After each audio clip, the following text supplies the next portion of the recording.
J'appelle deux communications oranaises. Merci à nos collègues d'Oran de leur présence. Ça nous fait très, très plaisir. Alors, ce que je vous propose, c'est que vous avez deux fois 8 minutes, quoi, à peu près, et on fera les questions après. Hein, d'accord? Donc, professeur Chadli Noureddine, hein, c'est ça? Ah bon. Alors, professeur Marty Joua, étude de faisabilité des gastrectomies, laparoscopie pour cancer avancé. Merci. Donc, je travaille en Algérie, euh, professionnel de médecine. Je suis naturellement très honoré d'être parmi vous. Et l'objet de mon propos, c'est la chirurgie du cancer gastrique par laparoscopie. Donc, comme vous le voyez, c'est une pathologie qui est très fréquente et qui a une lourde mortalité, aussi bien dans le monde qu'en Algérie. À travers le temps, la première description, c'était donc 1600 avant Jésus-Christ. Et ensuite, Nosina, gastrectomie distale par gastrectomie totale. Ensuite, la classification japonaise importante pour le traitement, la gastrectomie laparoscopique en 1994 et puis la chimiothérapie. Voici donc les embryons qui ont été enlevés pour faire une gastrectomie avec l'écurage R0. Voilà, on compare un petit peu la modernité, tout ça. Elle est faite par des chirurgiens experts, aussi bien en Europe qu'au Japon. Et la Suisse-Copie va améliorer donc la prise en charge de cette pathologie parce que le geste est plus précis. Et puis, les patients retournent rapidement faire leur chimiothérapie post-opératoire parce qu'ils ont un court séjour post-opératoire. Je passe la problématique pour vous montrer un film. Nous avons une cinquantaine de patients dans notre série et bien discuté en RCP. On fait des résections totales et partielles avec un curage des deux et après une phase de reconstruction. Tout ça est fait par laparoscopie. Voici donc l'installation des trocars et l'installation du chirurgien qui se passe entre les jambes des patients. Voici une photo après gastrectomie totale où on voit le péticule hépatique. Et ici, on voit une artère hépatique gauche qu'on a préservée, le nez de l'artère pour l'instant logique, les pièces opératoires. Les résultats pour vous dire tout simplement que 24% de nos patients ont moins de 50 ans. L'indice IMC, les antécédents pathologiques, tout ça, voici donc les types de gastrectomie qu'on a fait et les types de reconstruction et le type d'anastomose, quelques gestes associés et puis la durée d'intervention qui est bien évidemment un peu plus importante en chirurgie par la parodontie. Et cette durée d'intervention, elle est augmentée lorsqu'il y a évidemment des antécédents chirurgicaux et selon également le type de reconstruction. Deux conversions en la parodontie. Voici les pertes sanguines. Les sites d'extraction se fait toujours par voie médiane, par voie pranéchtine, donc juste julienne. Voici donc quelques images de notre post-opératoire. Voici donc une gastrectomie pour transfert, c'est une gastrectomie totale. Je ne sais pas si je peux avancer un petit peu. Comment je fais? Parfait. Donc, on commence par l'ouverture de l'artère cavité des épiplombs jusqu'à découvrir le pancréas. Voici, je vous montre ici le curage voilà, du 6.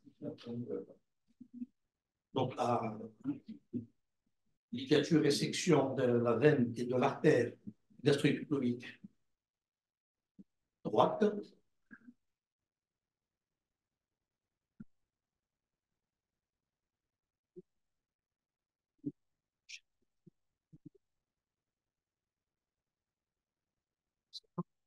Par la suite, on va au niveau du petit épiplomb pour l'ouvrir et essayer de curer le pédicule hépatique. Si donc on travaille avec des instruments de dissection élaborés, on va découvrir de nouveaux adénopathies de l'artère hépatique.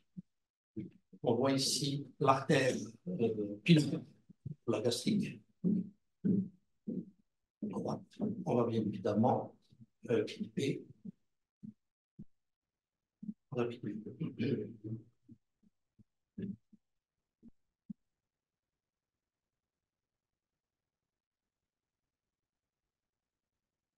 Donc, les sections de cette dernière. Ensuite, on va couper le duodénum. Puis on va découvrir ici l'artère gastro-duodénale qui va en bas. Et on va continuer donc notre curage de l'artère hépatique. Voici donc le curage de l'artère hépatique. De proche en proche, on voit la belle porte derrière. On doit éplucher également. On enlève toutes les atmosphères donc jusqu'à arriver au tronc cœliaque.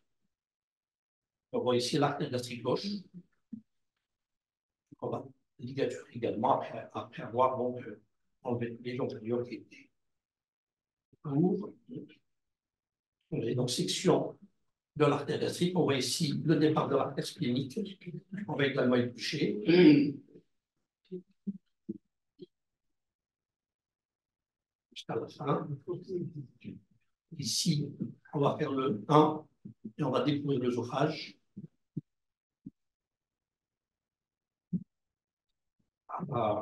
On coupe le nerf vague.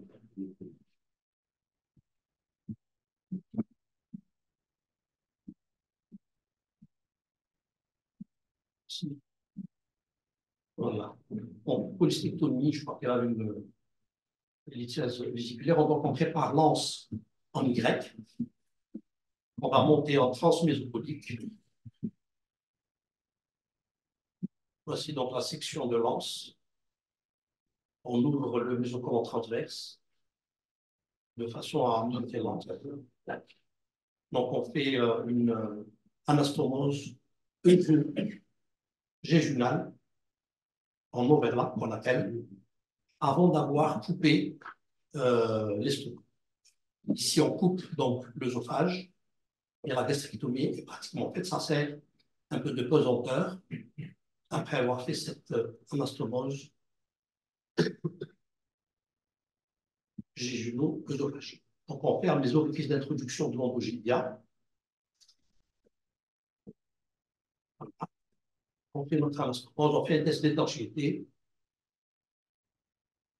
avec un drainage et bien évidemment extraction aussi donc l'anastomose au pied de l'anse.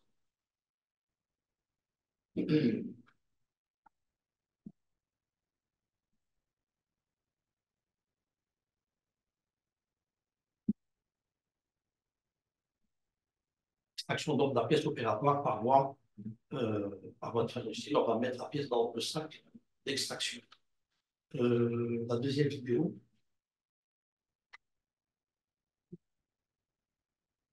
Alors ça, je vous montre ça, c'est une variante anatomique rare d'une artère qui passe derrière la veine. Donc, toujours le même scénario. Voici la tumeur. On ouvre l'arrière-cavité des épiplans. On soulève l'estomac, on vérifie qu'il n'y a pas d'adhérence avec le pancréas. Et là, on fait comme tout à l'heure. Donc, la connexion périduelle est disséquée. L'artère gastro-duodénale, l'artère gastro-épithélique droite et la veine gastro-épithélique droite sont ligaturées et sectionnées. On se reporte en avant pour éplucher la face antérieure du pédicule hépatique. Et là, on se rend compte qu'on ne tombe pas sur l'artère hépatique, mais sur elle porte voici donc échappe les deux ganglions. On voit donc la veine porte qui est là, et on doit chercher donc l'artère hépatique. Et chemin faisant, on va la trouver. Elle est là, l'artère hépatique. Et elle passe vraiment derrière la veine. Donc, on va chercher l'autre bout. Bien évidemment, la veine porture lactique.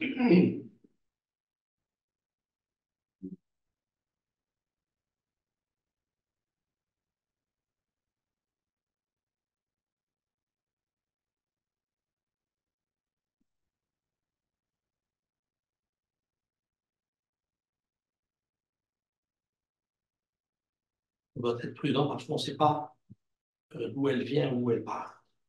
Et on s'assure finalement, on enlève les ganglions. Donc ici, c'est la face supérieure du pancréas. On va abaisser de façon à faire aussi le curage de l'artère splénique. Et il doit ici l'artère splénique. Et on voit bien que l'artère hépatique vient bien du transiliaque. On voit ici là la veine gastrique gauche, on va ligaturer, qui se jette dans veine, dans l'artère gastrique gauche. Donc, des ligatures. Et on n'a toujours pas coupé le duodénum, parce qu'on n'est pas sûr de la vascularisation artérielle.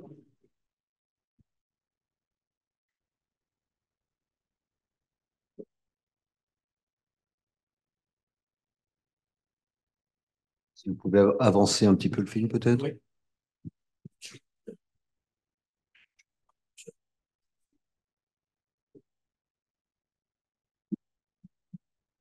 Voilà. Voilà, donc finalement, on fait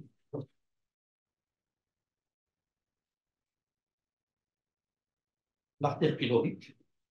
Et donc l'artère hépatique rétrocave. Elle est Rétroporte, pardon. Elle est rétroportale et elle provient du transiliaque, non pas de l'or, comme on avait imaginé. Voilà, donc on va couper le duodénum. Et puis par faire la suite l'anastomose en haut. OK. Voilà, le duodénum est coupé, on fait notre anastomose, on fait le 1. Est-ce que vous pouvez conclure? C'est terminé. Merci de votre attention. Merci beaucoup d'avoir tenu le temps de parole, ce qui n'était pas gagné. Merci beaucoup.